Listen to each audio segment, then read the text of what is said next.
Hi there, everybody. Thank you, as always, for joining me.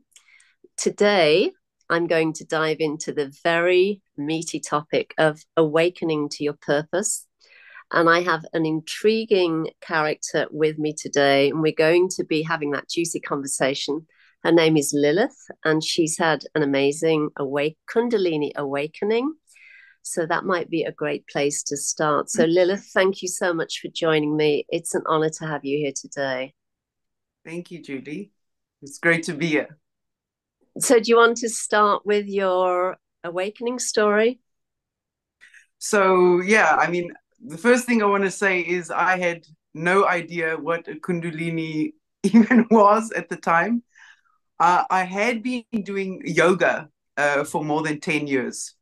So after researching how it was that I had a spontaneous Kundalini awakening, because I didn't prepare for it. As you know, you must prepare for a Kundalini awakening, clear all the energy pathways, like the chakra pathways in the body.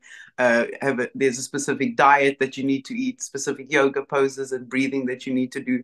There's many things that you need to do to prepare for a Kundalini awakening, generally speaking. But so a spontaneous Kundalini awakening is when no preparation was done. It was unexpected and it's just jumped on you. I don't know what your experience is. I understand that you can have a spontaneous Kundalini awakening, means your Kundalini has already awakened in a past life. This was my understanding. Yeah, I really can't say. What I can say in terms of what happened to me, and I don't know whether you know the details, I've shared it many times, but Yeah, I was given initiation in a lucid dream by a yeah, master yogi. And the thing is, when laid eyes on him in the dream, I recognized he was the one I'd been searching for my entire life. So I assume that I had a prior past life experience with him, and that's why he was giving me Shaktipat. So yeah. yeah. Yeah, no, I love your story. I have heard it. Yeah. So the spontaneous Kundalini awakening, but based on my research, what I've established, what enabled that spontaneous, because you still need the physical body to be able to do that. It's a biological Kundalini awakening. So what enabled that was not the yoga, it was the breathing for more than 10 years. I'm definitely one of those that are advocates of you don't even need the yoga pose. What you need is that breath. That's really the key. But it's really not a linear story. If once it awakens, it starts jumping all over the place.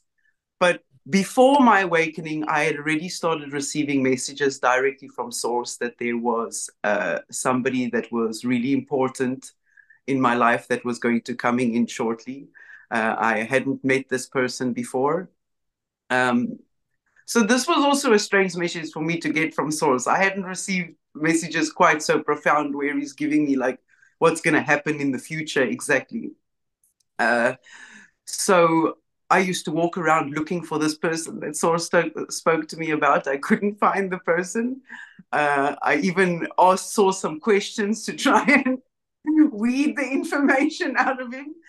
And then one day, as it so happens, I'm walking into a room, but it's around a corner and it's almost like a split second before I lock eyes with the person. It's like, if you've skydived before, when you're free falling and the parachute opens, it's like a woof. It's almost like I can't explain, like walking into a wall of energy and a lightning bolt going through your body at the same time. uh, and you must imagine I have no idea what's happening. And I'm walking into a room of people that know me. So I spot uh, this person that has just now triggered all of this, and I'm trying to act completely normally as if nothing has just happened because I'm Mm-hmm. embarrassed as well because I'm sure my body had like a reaction. Do you know what I'm saying? Like a joking reaction that other people might have seen. So that day went on the rest of the day as normal. I was just wondering what had happened. I'd been intrigued and just thinking about it all day. And then time goes on and other things started happening. So I had an out of body experience, not maybe 2 or 3 months after my Kundalini awakening, the awakening happened. And that was pretty amazing. That was pretty profound. So what happened, I was sleeping that night and I could feel something waking me up. So I was still in the same position I'd fallen asleep in. I don't know how I do that, but I do that. And then I felt something tugging on my arm, but I was living alone at the time. So why I didn't freak out at this point, I don't know why, but I felt something tugging on my arm. So I wake up and then I started thinking, oh, but who could that be? Because I live alone.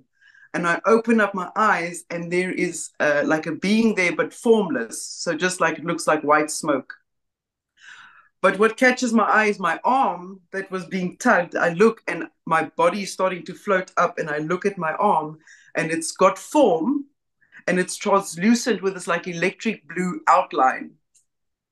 But I can see through it, obviously, because it's still, yeah. And I see through it, and I see through it my physical body lying there, sleeping. And this form part of me carries on floating up, but turning around to face my body. And I thought, oh my word, I'm dying. So I tried to grab my physical body, thinking, I've always promised myself when I was little, and I told God, I can't leave my parents. You can't let me die before my parents, because we already lost my brother when I was younger. And I just never wanted to see my parents go through that again. So I was grabbing my physical body saying, no, I have to go back to my parents. I promised them I would never leave them before they leave. And then I just got this feeling like come over me, like, oh, you're not dead. Like everything's fine. So then I relaxed. And at that moment, I'm looking at this other being and I split into three. I split into the formless bit. Now, this is actually all happening simultaneously, but I can only tell it in like linear format. So I split into three. And so the formless part of me, I remember the consciousness of the formless part of me. There was zero thought going through that consciousnness, just a complete moment of bliss in the now. Like, you know exactly what I'm talking about. It's almost like we merge with the other entity, like smoke, and then it was like just bliss, and then off we go. We're gonna go do something. While the part of me that had shape was watching this and witnessed the formless part of me go, merge with the other entity, it turned red, and then off they go. And then this form part of me just sitting there on the bed being like, okay, what now? You just left me here. And that was the end of that. Wow. Mm-hmm. So, I mean, with like your thing where you were never the same again after that, yeah, it was never the same again after that dream. Because it's like you've seen the other side. You know what I'm saying? Yes. So can we go back to the Kundalini awakening? Yes, so that's what I'm saying. So after this happened, that's when I realized, no, something is not right here. Something has happened to me. This is not normal. So I went and did research. I read a lot of books,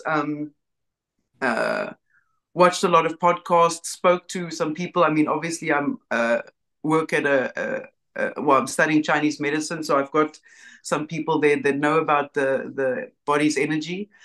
And I came across the whole point of the Kundalini, and my journey just started being pieced together one step at a time. I mean, the Kundalini awakening, it's one moment, but that journey is for the rest of your life, pretty much. So it's still a process, but I just feel like it all started coming together, like the more information. Source doesn't give you a message in a second. It happens. It can take years for that message to come across, and also not even in a linear way. So, so I really, after experiencing this and experiencing what a blocked Kundalini was, I really feel like everybody's got to go through this Kundalini awakening, through the process of the ascension. Like this is just one of those steps that is necessary in order to physically ascend, for the soul to descend into the body and you to move forward to the 4D. And nobody's going to be preparing for it. Nobody, even like me, nobody even knows what it is, that it even exists.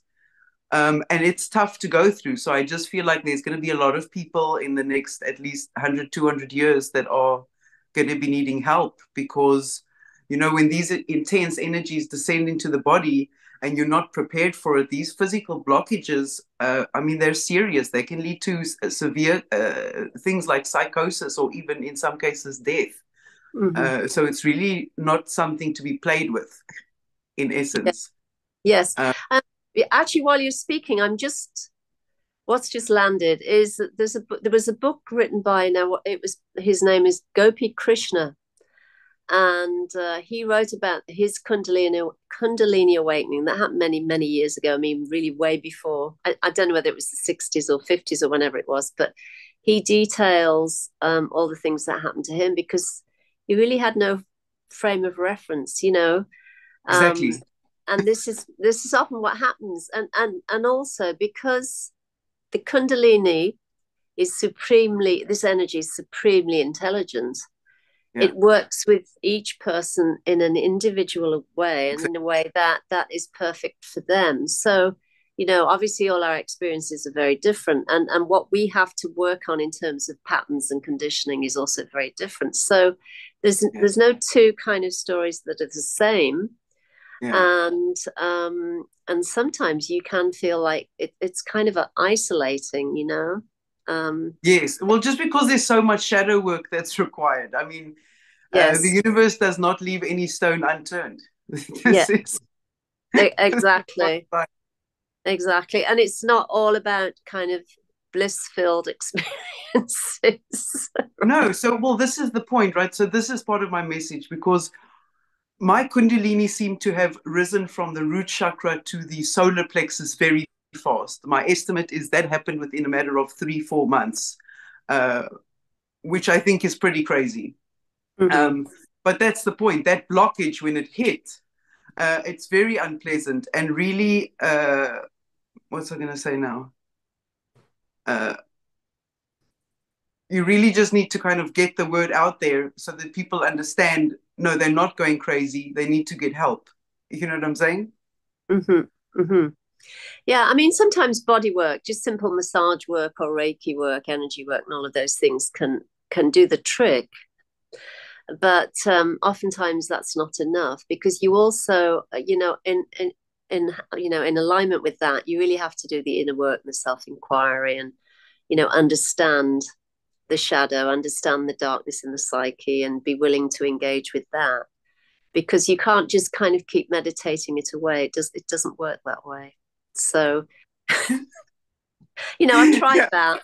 I really tried that, but it doesn't work. No. So, I mean, yeah, it's quite a difficult, it was a difficult journey, because, for instance, I started getting messages from Source. One of the first messages that I got was he was going to be taking away all my prized possessions. And I was like, why? So he said, because I have to go through the lesson of detachment. My prized possessions, I'm attached to them. And so they have to go. There's no other way. I have to go through that and get detached. So I instantly knew he was going to take my house. I mean, there was just that was my biggest prized possession. So I knew I had to get rid of my house, because, well, I would rather want to get rid of my house myself than him force it upon me. So I accepted that pretty easily. But then he would also tell me, so the car has got to go. So I said to him, no, why does the car have to go? I don't think I'm attached to the car. Let's just face facts here. I don't think I'm attached to the car. I think what needs to happen is we keep the car, because I need a car where I am. So we keep the car and everything's fine. I mean, it was a matter of months. I'm at a friend's house, come outside, somebody's done a hit and run. My car is totaled. It's gone. So the nice thing is that I was able to receive those messages ahead of time and psychologically or mentally prepare and acknowledge what is happening, because this made the process a lot easier. If you're going to resist those messages coming in, think you're going crazy and it's your own thoughts, and not believe it and not trust it, then when these things take place around you, it's going to be difficult. The resistance is going to be intense. Yes, and it can be really terrifying. I mean, that reminds me of what happened to me in, was it 2008, I think? I got a message in the summer of 2008 from one of the great beings that, well, the great being that gave me Shaktipat. He came in a dream and he said, I've come to tell you, don't be upset, but the car is going to break in two. And I knew he didn't mean the car. I knew he meant something really big, something that I had invested sort of, money in and, savings and all of that. And then I knew it was going to be big, huge. And he just kept saying, don't be upset, it'll be okay. And then, a few months later, the bank that my husband and I had, largely our whole life's investments in, collapsed. It broke in two. And essentially, and I just remembered that message, and that really helped. It helped me to face what was happening and do the energy work around that, because one of my fears had been fear of lack. That had always been a huge thing in my psyche, fear of lack. We all have our things, right? And that was mine. And so it gave me courage to be able to work on that energetically. So, these are all gifts of the awakened Shakti. They'll give you it. That will give you a heads up. It's almost like a cheat sheet.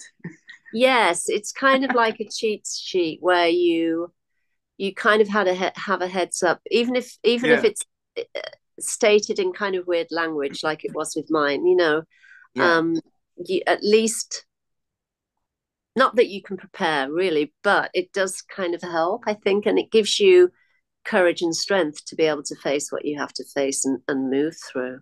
I would never have gotten through this time if Source didn't give me a heads up. There's no ways I would have ended up unaliving myself or ended up in a mental institution. This I am convinced of. Yeah. There's no doubt in my mind. He's the one reason why I've gotten through this one day at a time. Yes. So how long ago was this? When did this happen? So the Kundalini took place on the 30th of Jan 2020. But the thing is, these stories are not linear. So as you start researching it and everything, you start remembering things throughout your life, which now almost become part of the message and start making sense. Yes. So I actually remembered a memory when I was, now you're talking almost like first moment of consciousness, right? 3 years old or something.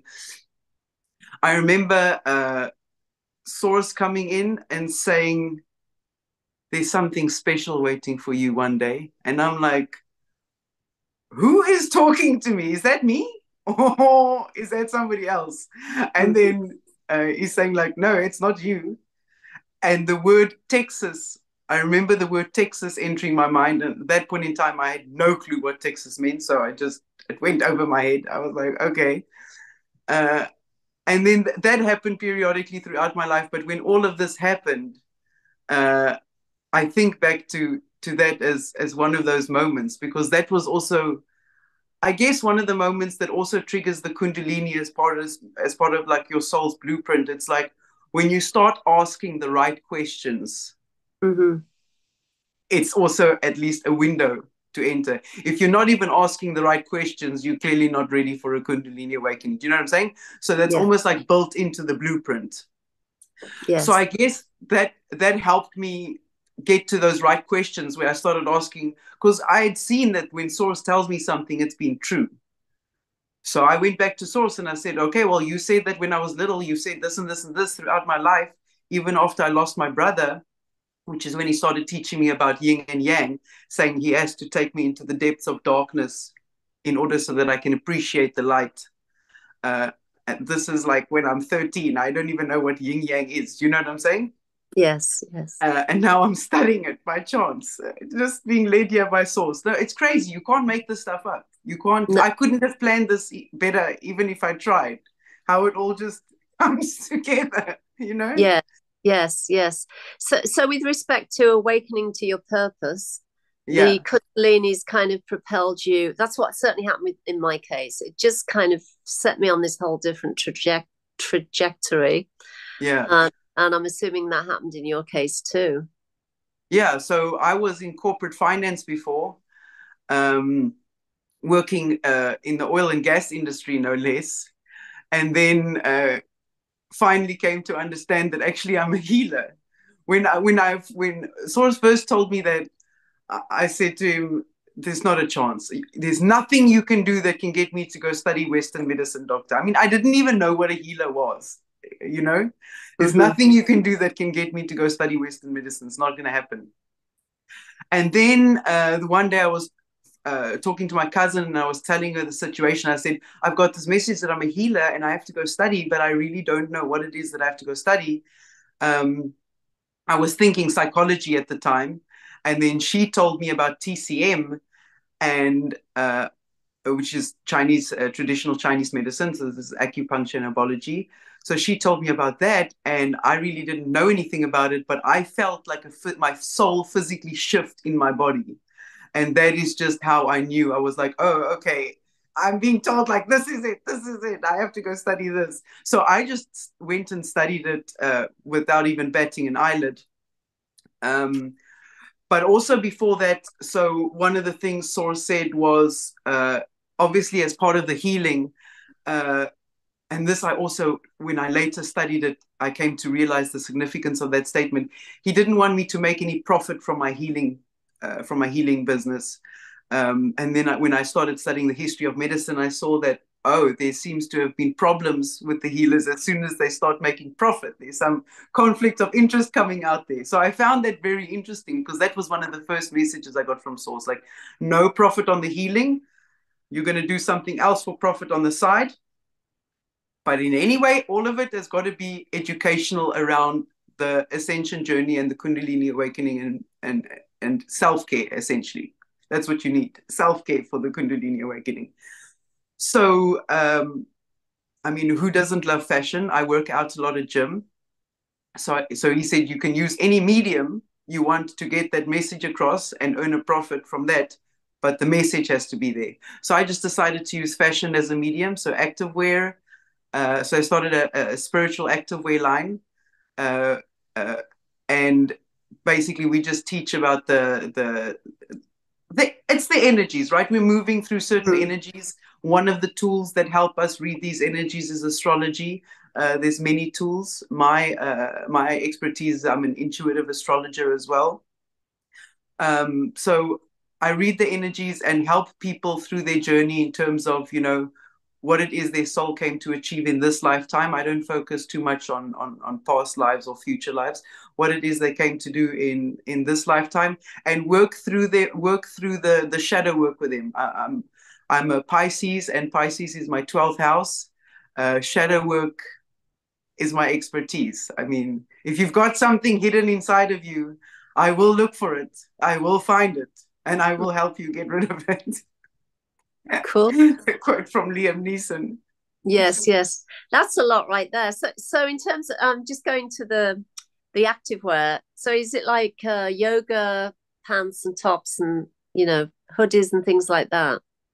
Yeah, I mean, it's a little bit more streetwear style, functional, although functional for the gym. This first collection that we have is a little bit more on the conservative line. But I was going for a shapewear vibe, which for me gave very much off a Pluto vibe, the planet of boundaries, you know, holding it all together. That was my thought behind the shapewear. So each piece has basically got a symbol on it that it's named after, and that symbol is derived from all sorts of ancient symbols, like the yin yang symbol, which we'll get to now. All sorts of ancient symbols, numerology, astrology, taking Chinese medicine into account. All of these things, the design of the symbol comes into account. And then there's a message that essentially comes with that garment. So each garment comes with like an ancient scroll that's got a message. And it's all just really about not only teaching about ascension, but because those letters, like the scrolls, were almost like, you could say, channeled, it should resonate with each individual in terms of what is going on in their life by the time that scroll finds its way to them. Wow. This is the intention. That's fantastic. So you're doing that, you're running that business, and you're also studying Chinese medicine at the same time. Yeah. Wow, that's a lot. That's a lot. So the goal is, it is a lot, and I think the universe has put a lot on my plate. But the weird part is it's just a lot now, because further on down the line it kind of all merges. Mm-hmm. Do you know what I'm saying? It's Yes. just now, because you've got to learn that those individual skills, right? Uh, so you've got to learn like astrology, and then you've got to learn Chinese medicine, and then you've got to learn, do you know what I'm saying?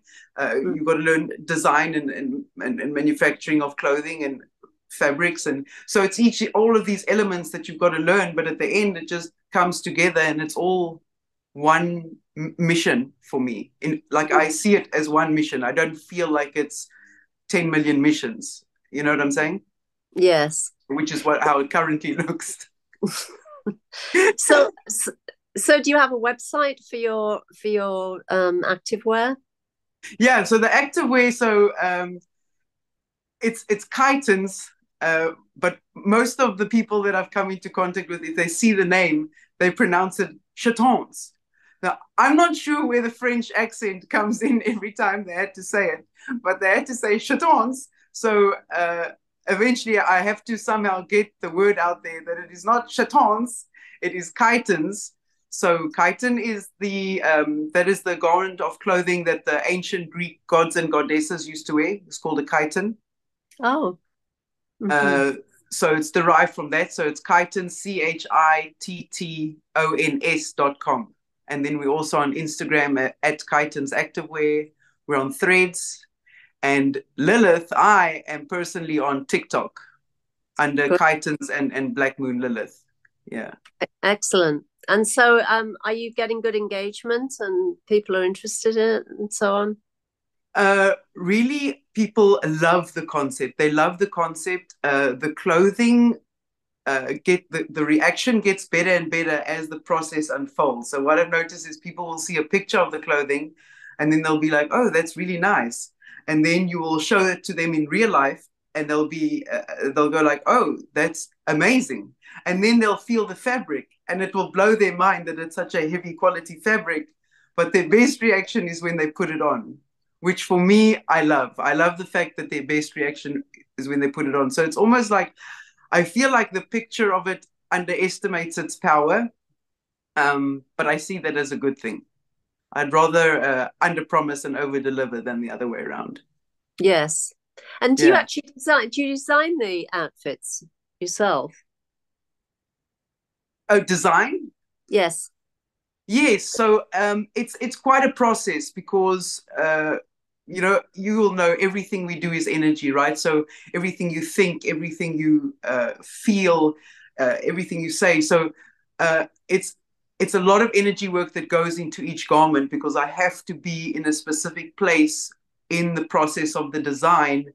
And I have to have a very specific intention in terms of, what I want the end wearer to feel, what do I want it to do for them, all of Mm-hmm. these things. The universe has been quite strict with me in making sure that mental side is in place throughout the design process.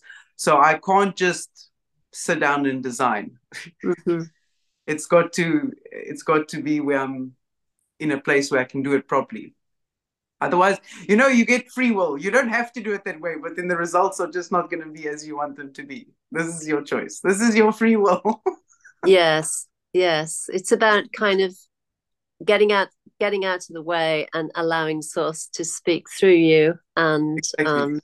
express that. And then, of course, there's an energy as well too there, right? People can they feel the resonance of that, and that's really what draws them in more than anything. Yeah. Yeah. Yeah. So really, so like when they purchase a garment, so actually it comes in like this dust bag. Oh yes. It Nice. comes in a dust bag, and then it comes with like a little bag of salt to keep it energetically clean until it gets to its wearer, just because I've put a lot of energy work into it. Mm-hmm. And I mean, the idea is that it teach, like with each garment, with each purchase, they also get a free astrology reading and like spiritual counseling session, which is like all in one. Because that's my love language. Give me your astrology chart, and we will talk about life. That is definitely my love language right there. Mm-hmm. I love Fantastic. deep conversations. That's wonderful. That sounds really great.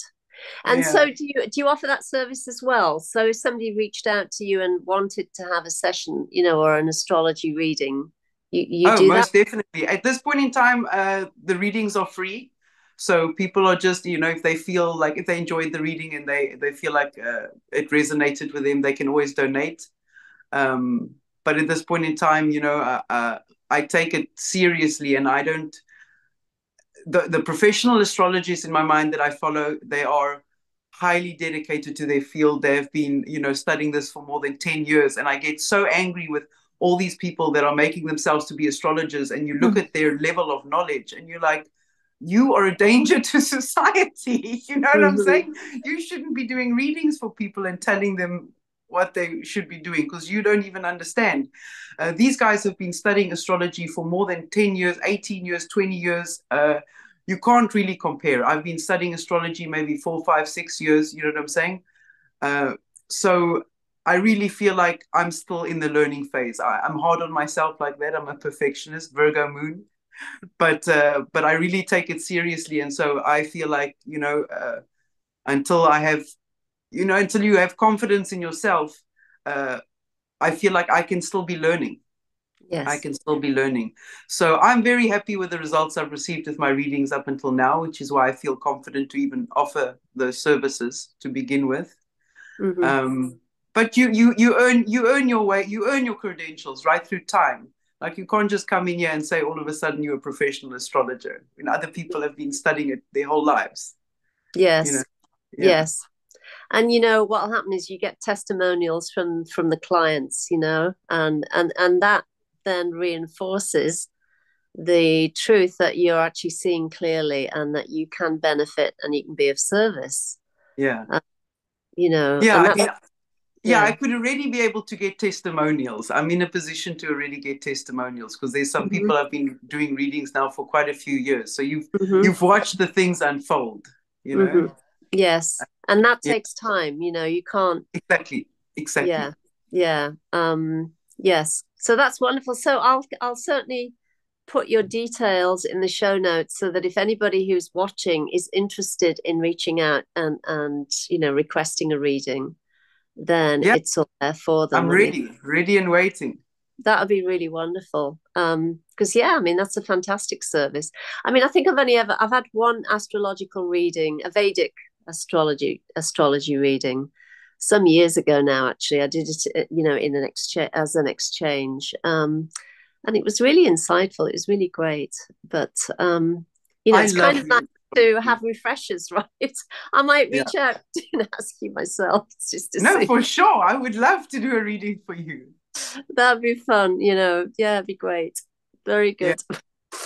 Yeah, so you've got so when will you be finished with all your studies and all of that? Is there a sort of timeline? So it's like a 6-year course actually, because it's a postgraduate doctorate course. So I'm about halfway now. So I've maybe got another 2, 3 years to go. Yeah. Yeah.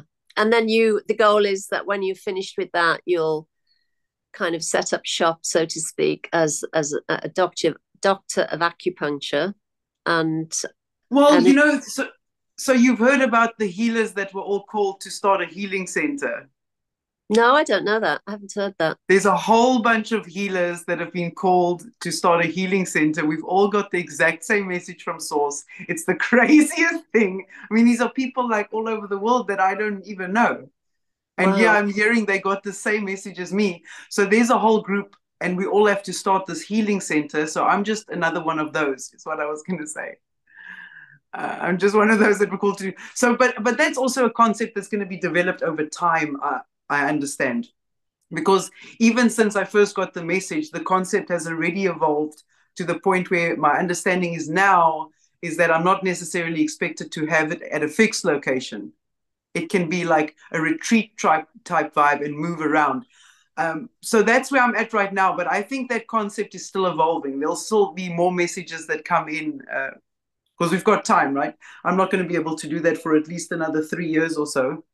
Yeah. Um, for the concept to fully evolve. But I've already got pretty amazing concepts as to the level of personalization that will be at my retreat. It's specifically very personalized. Wow, that's fantastic. Yeah. That's really Which is great. amazing. So astrology and Chinese medicine actually started from the same. They started their root is exactly the same. Whereas people started looking at the sun and the moon and noticing correlations on things happening on Earth when the sun and the moon are in certain places. So both astrology and Chinese medicine started like that. So really, if you look at astrology and how it all works, and you look at the diagnosis process of Chinese medicine, it's the same thing.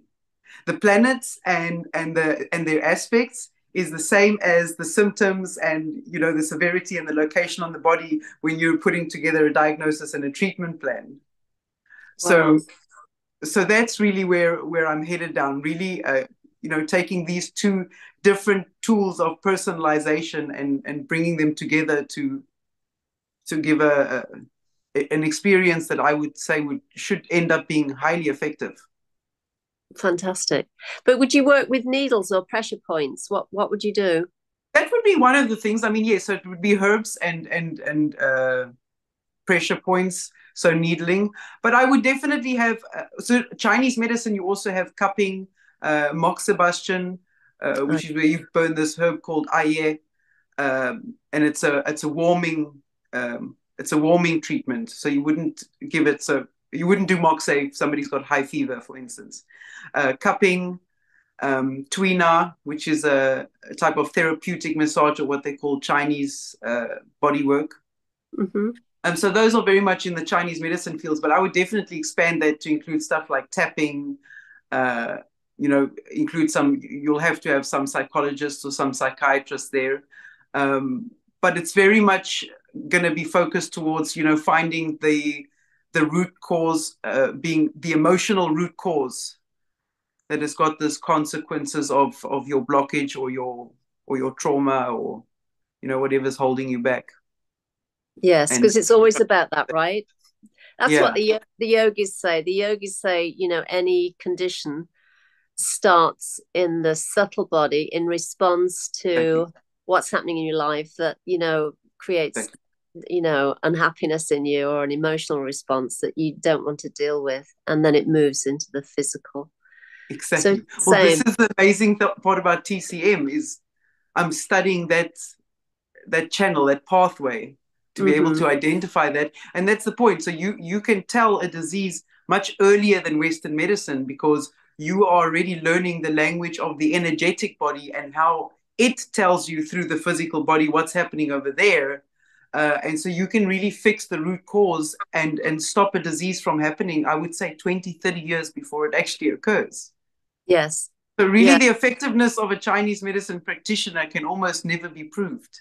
Because Mm-hmm. if he's done his job well, you should never get sick, Yeah. in Yes. the as Yeah. a team. You have to have done your job by living a good lifestyle as well, but you know what I mean? Yes, yes. But even now, years and years and years ago, I started doing energy work around any condition that came up. And that what really started that was when I had the back problem, which was a prelude to the Kundalini awakening. So, even if I have a headache now, or a sore back or whatever the story is, I go straight to the energy pattern, Yes, and I'll look and see, what do I need to take care of? What is this showing me? exactly. And work on that first. And then that usually resolves, the issue very quickly. I mean, obviously, if I need to go see a doctor about something, then that's still honored too. But I Yeah, always do the energy work. And I really encourage people to do that because it's a game changer, it you know is. if you can engage with what's happening in your body, because your body never lies. Your body will always tell you what's up. Exactly. I mean, it doesn't even know how to lie. Exactly. Yes. So you just, if you understand that, at least, even if that's the one takeaway from this conversation today, I would really encourage people just to engage with energy work and have a conversation with whatever's happening in your body whenever you have a condition that shows you that you're out of alignment with something, because it really does change. And then also, I think it really empowers you. You know, you're not then kind of just running to a doctor or whatever to get pills to kind of like numb it down. Or Well, it's really just temporary because it's only resolving the symptoms. It's not mm-hmm, resolving mm-hmm, what's causing the symptoms. mm-hmm. So in the end, the symptoms will just come back again. Yes. Oh, yes. And we all know that really well. No, exactly. So no, it's pretty amazing how, you know, you can tell the progress of the disease so far in advance. Like Chinese medicine has really blown my mind as much as astrology is. Mm-hmm. You know, the equating of the cell, or let's say an atom with electrons around it, to the solar system, um, as evidence that it's all just a fractal existence. And even if you look at what the Bible says about us being made in the likeness of God, we're a fractal of God. So that has really been mind-blowing. One of the things is, so I'm studying quite an integrative medicine course. So we do a lot of Western medicine so that I think it's the new TCM practitioner, because in some states they're even allowed to be your PCP. So it's quite integrative with Western medicine, and how I see that work. So I've been given this task to now study energy work, and then there's the Western medicine side of it. And it's so interesting what the universe has done, because it's swapped it around in the sense that the energy work I'm studying to apply in the physical world. But the physical scientific Western medicine work I'm studying to apply in the ethereal world, in the sense that it's teaching me the process. It's going through the physical side of the process of creation, right? This is what we're all about, right? It's co-create. Mm-hmm. It's all about co-creation. If I can say what is the ascension journey all about, it's all about being able to and having fun co-creating with source. This is mm-hmm. I would almost go so far as to say the purpose of all of existence. But I don't know, what's your take on that? Yeah, I mean, you know, from a personal perspective, I would say everybody's primary purpose is to awaken to the self, right? And to know the self. And then coming out of that, you somehow find your purpose, or your purpose finds you. And then you can have fun co-creating. But until you have some sort of shift of consciousness, then you know, all of this, everything we've talked about is just like, it's woo-woo. Yeah, it's difficult to comprehend. I think you have to have had some sort of shift to be able to discuss these things, because otherwise it's just concepts and it's like a nice story and it sounds strange, you know. No, and it happens, you know, it happens to other people. It doesn't happen to me. It's all of that. So, you know, and the thing, I'm sure you found the same, you can't even begin to get through to someone with this kind of knowledge, pure knowledge, unless they're ready to hear it. No, exactly. I mean, it's been a journey, but they've also been working with me to stop attempting to try and get through. Like, it's not my job to convince. No. You share the information, and they will make sure that whoever is ready gets that information. You know what I'm saying? Yes. I'm just here to share information for those who want to hear it, who are interested. Yeah. And those who are ready will find you. Exactly. And it's that simple. And at the same time, you have to kind of present, or you have to place yourself in some way so that people can find you, rather than you know, being like a hermit. Exactly. Yeah. Exactly. And, you know, and that too, that has its place too. I mean, you know, I think there is a time and a place where you do have to go through sort of a hermit-like existence to be able to sort of contemplate, do the inner work, and to be quiet and do the meditation and all of those things. Yeah. And then there's kind of a call to action. You get pushed out, whether you want to be pushed out or not. Exactly. And exactly. And you go with it, and then the fun begins. You know, it's just like one amazement after the other. So that's certainly been what's happened in my case. So No, I'm that's with, exactly the 3 years. The last 3 years have been basically the worst 3 years of my life and the best 3 years of my life at the same time. Like you going through this mental reconstruction, which is almost like a Dr. Jekyll and Mr. Hyde moment. But at the same time, while this is happening, you can see it's magic that's happening around you. Like the universe is busy showing you how the magic works. yes, So, so yes, and that has pretty much been my journey. yes, and it Dr. really Jekyll is. and Mr. Hyde seeing the magic.